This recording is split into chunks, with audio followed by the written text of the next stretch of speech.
Fala galera, Matheus aqui. E os mercados persistiram no movimento de alta por bastante tempo, conforme já era esperado para quem acompanha este canal, mas agora eles encontraram as faixas de resistência que eu citei no último vídeo. Então agora nós vamos analisar se este é o famoso ponto de inflexão que derrubará os mercados de volta para o sentimento de bear market, ou se ainda existe fôlego para essa alta continuar por mais tempo.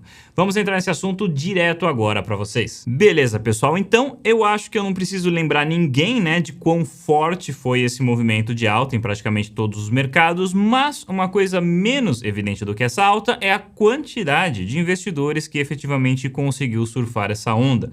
Foram pouquíssimos investidores que entraram no mar para pegar essa onda. Na tela aqui eu vou mostrar para vocês, nós temos o indicador do volume OBV junto com a bolsa americana e cavando mais fundo nesses dados fica claro que quem surfou essa onda foi muito mais o varejo e investidores aí mais algorítmicos, né, robôs que trabalham mais com tendência.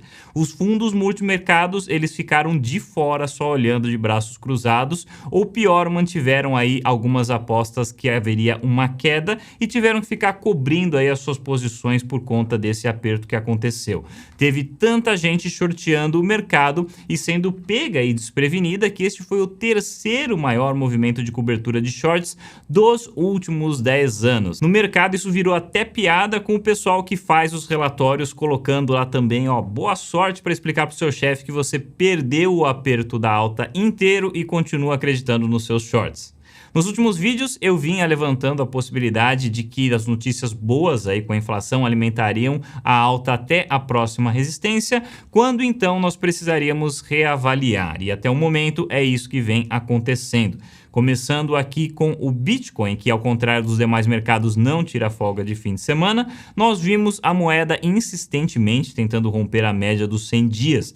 Veja a sombra dessas velas aqui no final de semana tentando bravamente romper essa resistência, mas os touros precisariam aí de uma força extra para conseguir fazer isso, e o mesmo vale para todos os outros mercados. A Nasdaq também impactou aí, ou melhor, chegou na resistência entre os 13.600 e 13.800, que eu tinha mencionado lá no último vídeo, e também o SP500, o principal índice da bolsa americana, também chegou na resistência que eu tinha mencionado, justamente a faixa dos 4.300 pontos. Então, a grande questão agora é para onde nós vamos daqui para frente? Será que o mercado vai sofrer uma reversão tremenda de uma vez só, ou será que nós ainda temos fôlego para sustentar essa alta por mais tempo? Para responder essa pergunta, vamos analisar quais eventos podem estender o rally e quais eventos podem acabar com o rally de uma vez por todas. Começando com a parte otimista, o que poderia acontecer para renovar a força dos touros para eles continuarem levando o mercado para cima? E aí nós temos basicamente três possibilidades. A primeira delas é que os próximos dados da inflação CPI saírem novamente muito melhor do que o que era esperado. A segunda é o sentimento assim, do mercado mudar, o pessoal que está shorteando, fechar suas posições e abrir novas posições compradas. Ou a terceira possibilidade seria o Fed se tornar assumidamente mais brando.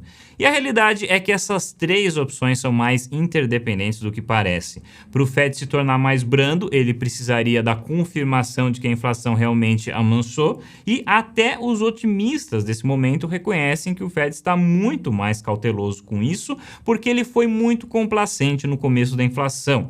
Muita gente acha que ele demorou demais para agir, então agora que ele recuperou a sua reputação de combatente da inflação, ele não pode colocar isso em risco fazendo corpo mole. Até os otimistas do momento estão reconhecendo isso. Se a gente pegar aqui o JP Morgan, por exemplo, que está aí muito otimista com os mercados, a gente tem aqui o David Kelly já, né, falando que ele compraria tudo em ações nesse momento, porque ele acredita que daqui para frente é só subida. Mas até mesmo ele reconhece que o Fed pode demorar mais do que o esperado para amansar o tom, justamente pelo risco risco de ter sua reputação prejudicada se ele amansar muito cedo.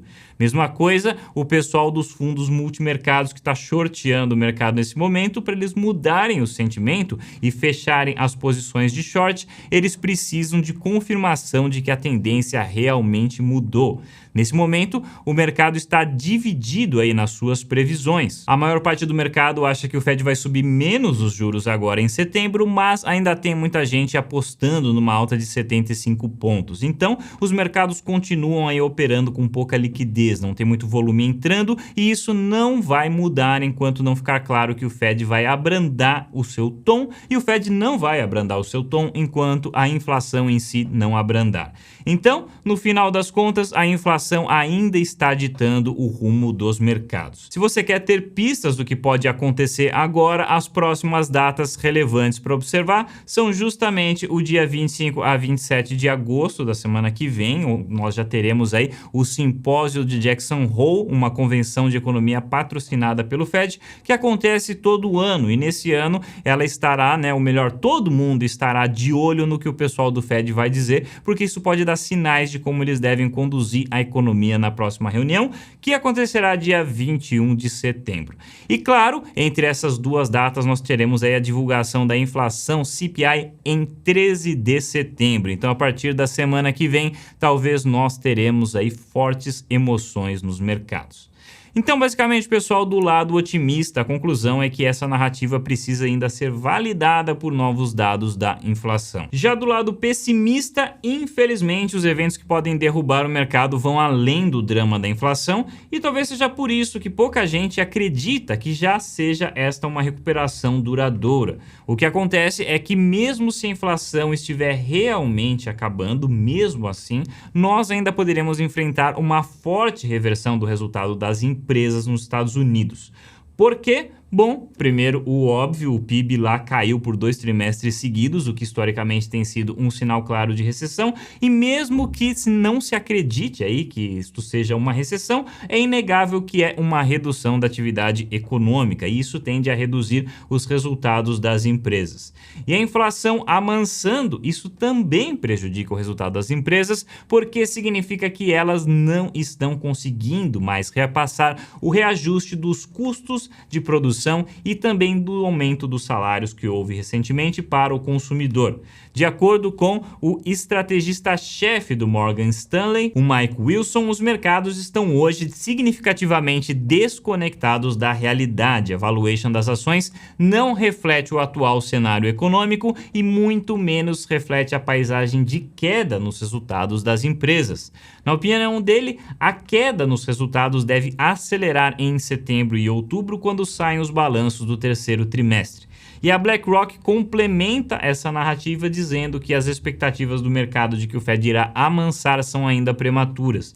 Eles esclarecem que, embora eles acreditem também que chegará um momento em que o Fed vai de fato amansar, eles esperam que isso se dará mais para frente, quando não houver mais a pressão pelo combate da inflação.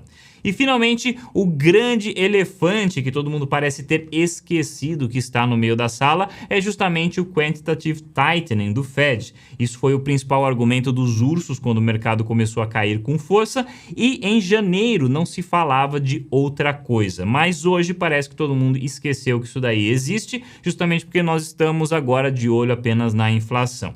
Então, só para relembrar, aí está o gráfico do Fed, ou melhor, do balanço do Fed em comparação com a Bolsa Americana. Todo mundo sabe o efeito que os estímulos do Fed tiveram sobre a economia de lá. Tem até um estudo aqui que diz que metade da variação do preço dos ativos, que não é explicada por aumentos dos resultados das empresas, tem a sua explicação justamente nos estímulos que o Fed deu. É inegável que o mercado foi largamente beneficiado com esses estímulos ao longo dos últimos 10 anos. E agora que o Fed está no esforço oposto, ou seja, reduzindo o seu balanço, reduzindo a liquidez que ele provém nos mercados, isso irá gerar um custo para a economia, sem dúvida nenhuma. Poxa vida, Matheus, quanta coisa ruim que você falou. Quer dizer então que acabou ali e agora tudo vai direto por água abaixo. É isso que você está falando? Não, de forma alguma eu estou falando isso. É aqui que eu quero separar bem com vocês quais são as tendências de longo prazo das tendências de curto prazo, o que é economia real do que é economia dos mercados. No longo prazo, nós temos aí todos esses problemas que foram citados no vídeo. Temos o resultado das empresas em viés de queda, Banco Central dos Estados Unidos não querendo amansar por enquanto, inflação ainda incerta e o famoso elefante da sala, o quantitative tightening, que ninguém sabe exatamente no que vai dar. Isso tudo eu venho já falando faz tempo e infelizmente é um cenário que ainda não mudou. Mas no curto prazo, na avaliação dos mercados, eles ainda estão tentando buscar antecipar o fim da inflação e ainda estão totalmente dispostos a comemorar notícias que confirmem essa narrativa, assim como estão totalmente dispostos a ficar deprimidos com qualquer coisa que venha contra essa teoria. Então, qual o cenário que eu pessoalmente estou trabalhando? Lembrando, pessoal, que isso daqui não é recomendação de investimento, é apenas a minha interpretação pessoal desse momento, que pode muito bem estar errada. Para mim, os mercados bateram aí numa resistência forte, que foi justamente o que eu citei no começo desse vídeo, e não devem ir muito além disso sem uma nova ajuda de mais notícias positivas. Se eu estiver enganado quanto a isso e eles conseguirem romper a resistência já agora, então eu pessoalmente não vou ganhar nada com isso porque eu saí dos mercados semana passada. Eu surfei essa alta desde a última reunião do Fed até o final da semana passada e depois eu resolvi sair porque já ficou incerto demais para o meu gosto e a minha aposta é que devem surgir oportunidades de recomprar mais barato ou nessa ou na próxima semana. Como eu disse, nós teremos o simpósio de Jackson Hole semana que vem e eu particularmente acredito que o Fed vai continuar falando duro com o mercado por enquanto. E você, o que você acredita? Coloca aí nos comentários para eu saber também. Coloca aí se você acredita que nós chegamos ao fim do bear market ou se novas quedas devem vir, na sua opinião. Se esse vídeo te ajudou, não se esqueça, ele pode ajudar outras pessoas também. Então não deixe de compartilhar. Te convido a conhecer o nosso Discord, onde você vai encontrar uma comunidade ativa de membros para trocar experiências sobre os assuntos desse canal. E claro, muito obrigado por assistir e a gente se vê no próximo vídeo.